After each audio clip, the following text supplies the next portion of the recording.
President Joe Biden has finally done it. He has given authorization for Ukraine to use long-range missiles deep into Russia.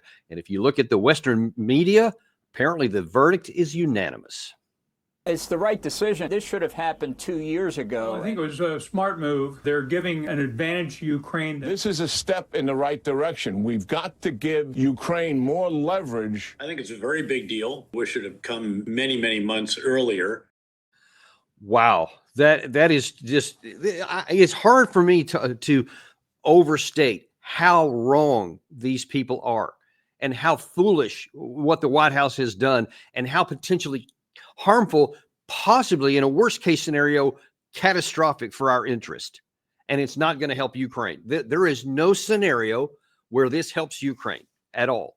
Let me just be point blank on this.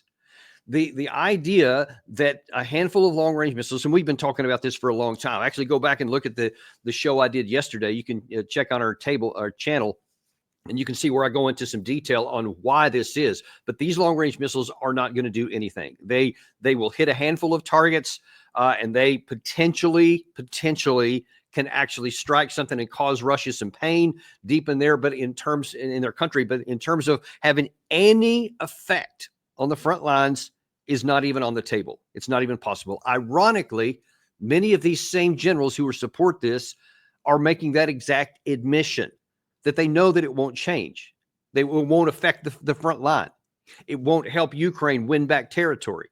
It won't even help Ukraine have a negotiating position because, and I was actually on another network this morning talking about this issue and was asked about this. Well, some say that this will help Ukraine in a negotiating position.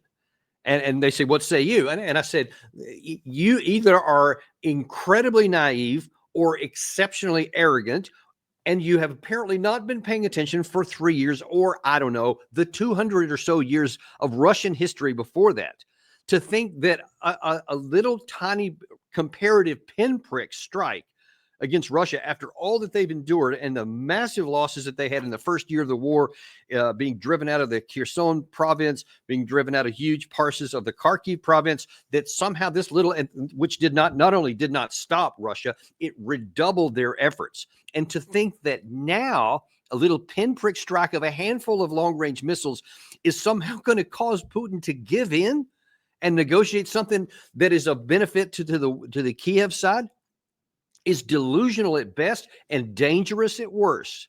And that's where I'm going to explain to why this is such a bad issue, why this is such a big risk for the United States. And we just got to ask, what in the hell is going on in the White House? Why did anyone think that in the last 2 months of a war that is closing in on the completion of 3 years, that this has any prospect of producing anything positive? Well, I assure you there is one person. I showed you all those people at the beginning, some of whom we'll see a little bit more later in the show. But let me show you one person who is the biggest cheerleader of all this, and that is Volodymyr Zelensky. Today is the best moment to push Russia harder, and it's clear without certain key factors, Russia will lack real motivation to engage in meaningful negotiations. Without fires in its ammunition depots on Russian territory, without disrupted military logistics, without destroyed Russian air bases, without its lost capabilities to produce missiles and drones, and without its assets being confiscated. You know very well that Putin does not value people or rules. He values only money and power. These are the things we must take away from him to restore peace.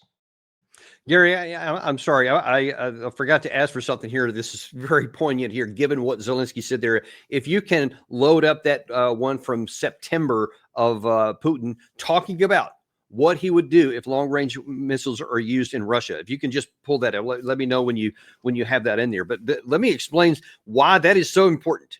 Because you just heard Zelensky himself say that he wants these long-range missiles to, quote, destroy Russian air bases. Destroy. That he wants to hit their defense industrial bases. That he wants to harm their ability throughout the country to wage war. Now, given what Putin has said, and when this first came up in September, you may recall that Zelensky came to the United Nations in September. He had actually come earlier in July, and he wanted long-range missiles authorization then. He didn't get it. Then he came back for the UN General Assembly meeting in September, and again, he was really lobbying hard to get authorization to use long-range missiles. It was denied in both cases, prudently so, I might add. But because it was in the window, you had President Putin was asked about what would happen if this does occur. Here's what he said then. Aggression against Russia by any non-nuclear state, but with the support of a nuclear state, is proposed to be considered as their joint attack on Russia. Russia will also consider the possibility of using nuclear weapons when receiving reliable information about a massive launch of means of aerospace attack and their crossing of our state border. This includes strategic and tactical aircraft, as well as cruise missiles and drones, hypersonic and other delivery vehicles. Russia reserves the right to use nuclear weapons in case of aggression, including if the enemy, using conventional weapons, poses a critical threat. That's the key part there, that last thing he said, if it poses a critical threat. Now, Russia, in light of the fact that according to the news reports today, the first ATACMS strike did happen overnight. And it wasn't, you may recall if you saw our show yesterday, the alleged justification by the White House, according to the Wall Street Journal and Washington Post, was because of the North Koreans fighting in the Kursk area, which still, by the way, hasn't been independently confirmed, but that's been the claim. And then they say that this will deter North Korea, possibly from bringing in even more troops. That's the claim. Then why then the first time that these strikes are used, it's deep in Russian territory in Bryansk. It's about 1,000 kilometers from the border, nowhere near Kursk. Kursk is right on the Ukraine border. So what we claimed was the reason is already not true based on reports that have come out so far. Sometimes reports can be wrong, so we'll see how things pan out. But at least what was claimed in the Wall Street Journal and Washington Post by the administration, and what was by the Ukraine's admission this morning, what was struck deep in Russia, then it had nothing to do with North Korea. And by the way, again, according to the Russians, 5 of the missiles were destroyed in the air. 5 of the ATACMS did not hit their target. One of them was apparently knocked off course near the target, did hit the ground, and did cause some damage.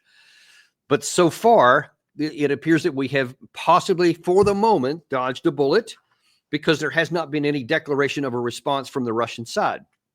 Now, what Putin did do, though, is that he lowered the threshold for the use of nuclear weapons even more. And some of the things that he said that he would do there is now kind of in reference to what he said in that clip I just showed you from September, implied that they could escalate to nuclear weapons even if non-nuclear weapons were used in response by the West. And now then they have specifically said to their nuclear doctrine that a non-nuclear state attacking Russia with the help of a nuclear state would also meet the condition for the potential use of nuclear weapons. Now, why in God's name, after 3 years of disastrously failed war, would the United States want to up the ante and find out if Putin is true or if he's just bluffing? Because basically what we've done now is called Russia's bluff. Let's just be point blank. Putin said that in September. He said, if this happens, then we'll consider this a direct aggression against Russia. Well, now apparently it has happened. And we do know that the authorization has been given, or at least that's been reported. But what are we expecting to happen next? Why do we want to put Russia in a position of finding out, does he mean it or not? Because here's the thing. Anytime you take action, you've got to have some idea that this could benefit us or this could benefit our ally. And you have to have a rational place for that to happen based on ground truth reality. If you don't, then why would you want to risk potential enormous escalation and possible nuclear escalation, which could be catastrophic for our country, when there is no viable possibility of gain? I mean, it's almost too trite. It is too trite to say all risk and no reward, because that just implies that it could be, unproductive if it doesn't go your way. This one could be catastrophic if it doesn't go our way. But it's not just Zelensky that's delusional. Apparently, it's not even just the current administration in Washington that's delusional. It's also NATO leaders that are delusional. Now, check this out here. This is earlier today from the Secretary General, Mark Rutte of NATO. And listen to him. He's not talking about like at least Zelensky was talking about maybe we can get a better negotiating position, which, by the way, he has categorically rejected in previous efforts. But listen to what Rutte said today. Today marks 1,000 days of the full Russian onslaught, the unprovoked full Russian onslaught on Ukraine. So today we'll discuss how we can help Ukraine to prevail. That means more aid, more money, and we have to make available to them, particularly now that the North Koreans have come on board. And we know that China is helping Russia with the war effort. We know that Iran is supporting Russia with the war effort. And as we also know, Putin has to pay for this. For example, with missile technology going into North Korea, which then is a direct threat. It poses a direct threat not only to us, but also to South Korea, to Japan, and even to the US mainland. So we have to make sure that Putin will not get his way, that Ukraine will prevail in this fight, and today that will be on agenda. Are you kidding me? At this late date, you say we have to ensure that Putin doesn't prevail and that Ukraine wins. I mean, what planet can you be living on?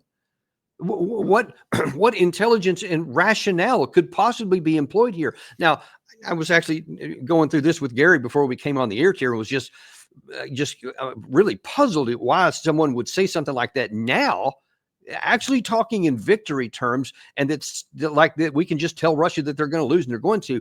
And it just kind of occurred to me, I wonder, this is just supposition on my part, I don't have any insider information on this one, but one can't help but wonder, is NATO in the West trying to tie Donald Trump's hands before he even gets into office by saying, we're going for a win. We're going to keep giving them money, ammunition, arms, and training and all that kind of stuff so that they can win, because Russia cannot be allowed to prevail. And then all of a sudden, and they already know this, now all of a sudden here comes Donald Trump saying, well, I'm going to seek a negotiated settlement. And then this whole stab in the back thing, whole theory comes back into case. We were on a path to win. We had a plan to win. And then Trump just comes in and hands it over so that they want to try and put pressure on him to not do that, like a preemptive strike almost against the incoming Trump administration, that we want to prevent Trump from seeking peace because he'll know that he'll be the one blamed for giving away everything to Putin. I've already heard that. I've already heard many of those, and we have to wonder, is this a concerted effort? Because either one of two things primarily can be true. I guess there could be some other possible offshoots, but it's, rationally speaking, either the speaker there, the leader of NATO, is deranged and delusional and has no idea about war, doesn't understand how wars are fought, waged, and won, or he's trying to make these statements as a point of leverage to try to prevent the incoming administration from seeking peace. I don't know the answer to that. Only he knows. And it's going to remain to be seen what Trump will do, but this will certainly complicate things for him and certainly open him up to those very charges by these ridiculous people like the John Boltons, like the Jack Keens, like the General McCaffreys, who just continue to talk all this nonsense and claim that victory was ours. Victory could have been ours if only. As a matter of fact, let me just play a couple of them to give you exactly what I'm talking about. Here's General McCaffrey. I believe it was yesterday, very recently, after this announcement has been made. Notice what he's going to say here. First, he's going to be talking about what could happen, and then listen to him at the end when he says, but at the end of the day, see if you can pick this up. Well, I think it was a smart move. They're giving an advantage to Ukraine that might help in the negotiation process after the Trump administration takes office. They're responding to a massive and probably increasing presence of North Korean troops in Russia who are now taking part in an attack. There's 10,000 so far. The speculation is there'll be more than 100,000 North Koreans.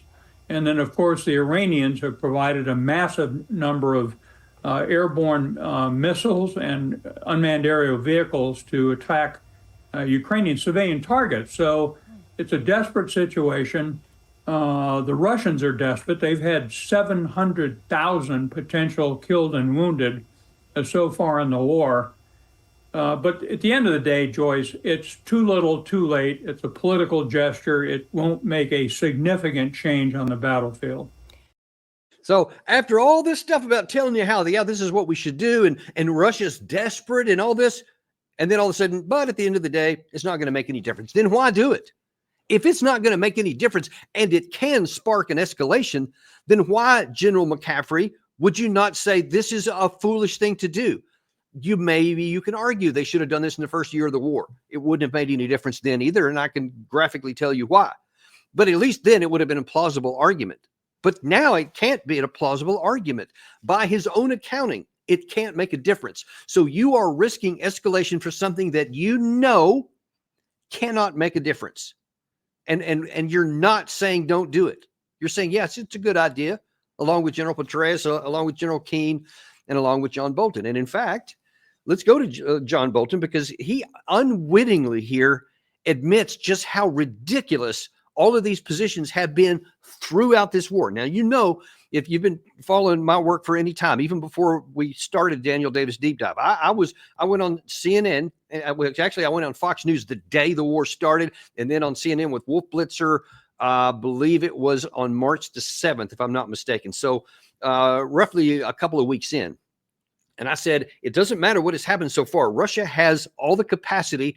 It was obvious then that the best thing the Ukraine side can do is seek a negotiated settlement right now on the best terms available to save the bulk of their country.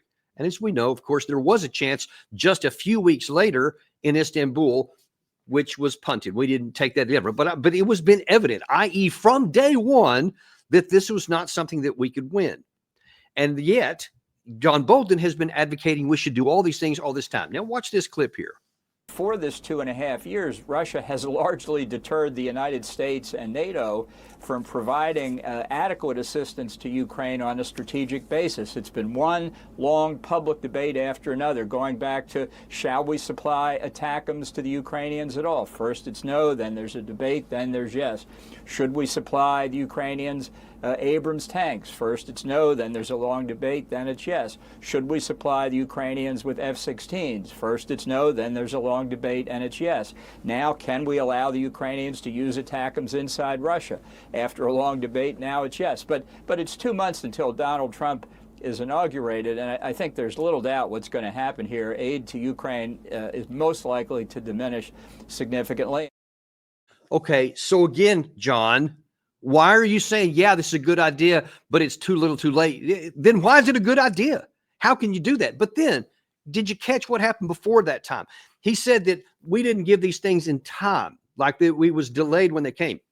That's a valid complaint. There was lots of things we said no to and then later said yes. That is factually accurate. But what he fails to acknowledge or recognize when he's talking about the original entrance of ATACMS in there, with the HIMARS systems, with the Abrams tanks and the Challengers and the Leopards and the F-16s and on all of these kinds of weapon systems, what happened when they came in? Okay, they were delayed. They didn't come in when they were originally requested, but they came in. Where was the change on the battlefield? What happened when ATACMS were allowed to use? Nothing. What happens when HIMARS were allowed to come in? There was a big splash for a while. Russia figured them out. They figured out how to defeat them mainly with electronic warfare, but also with their S-400s and other air defense systems. When was the last time you heard about a big HIMARS strike? You haven't for months. No one's even talked about it. And then the other thing, now F-16s, of course, that's what the other big thing was. What happened then? Well, one of them crashed within the first week, and you haven't heard a word about it since. Get this. Understand what's going on here. We keep doing all the things they're asking for. All these war hawks, all these war lovers, all these people who claim to have expertise and that this is going to work. We gave them all of it. All of it happened. I don't care when it happened. It happened. These things were cumulative. They kept building up. We're going back to 2022 with some of this stuff. 2023. This is almost the end of 2024, and none of it has made any difference. The front continues to be moving further and further to the west. Ukrainians continue to die in large numbers, and now then they're at risk of actually collapsing on the Eastern Front. And now then, 2 months before an administration's come in that was elected by the American people in part to end this war, and Trump's declaration that's what he's going to do, you escalate by actually allowing strikes to go on into Russia. Now, up to this point, nothing has happened. Russia has not taken any action here other than to ramp up the rhetoric about the lowering of their nuclear threshold.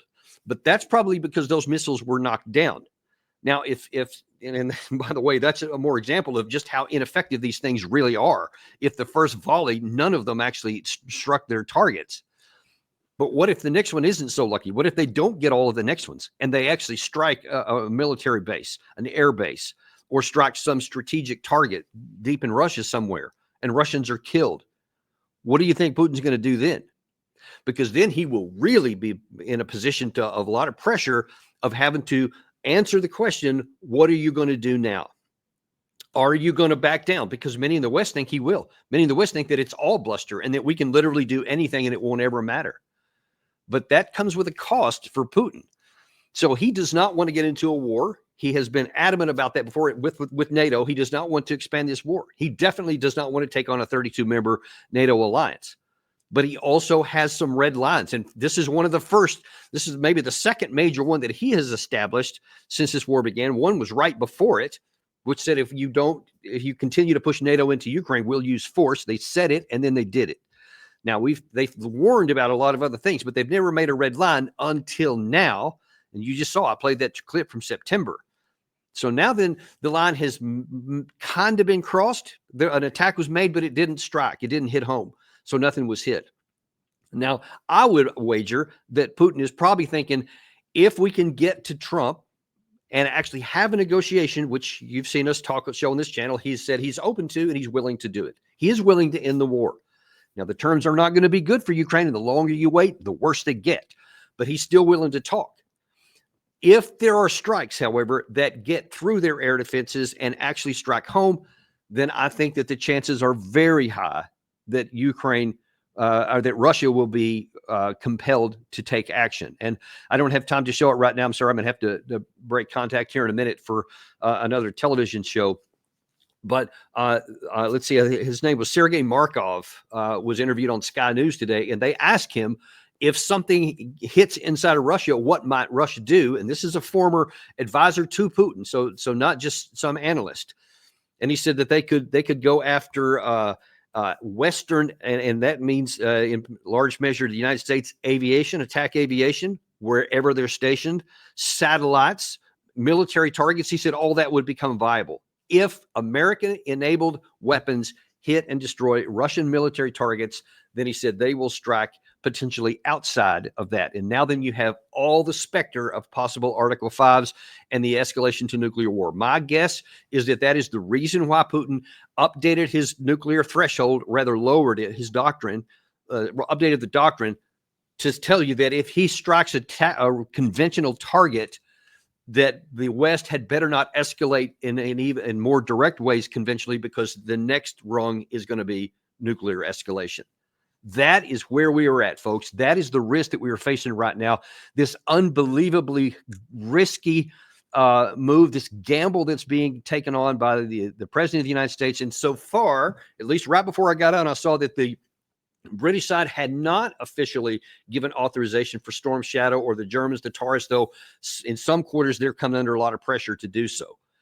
I would never do that if I was one of those countries out of self-interest, and the obvious issue that this war is already concluded in practice, in reality, if not actual on the ground yet. It's coming. There's no reversal on the cards for this. It's time for us to do the right thing. We're going to continue to stay on top of this because, believe me, this is an evolving situation. You can count on Daniel Davis Deep Dive to keep you appraised on it. Be sure and join us back this afternoon at 2 p.m. Ambassador Chaz Freeman. I'm sure we'll be talking about this and several other issues in the Middle East because there's a whole pack of problems in that area that could also affect the United States before President Trump gets in, and we'll take a look at that. Thank you very much. Be sure to like and subscribe, and we will see you this afternoon on Daniel Davis Deep Dive.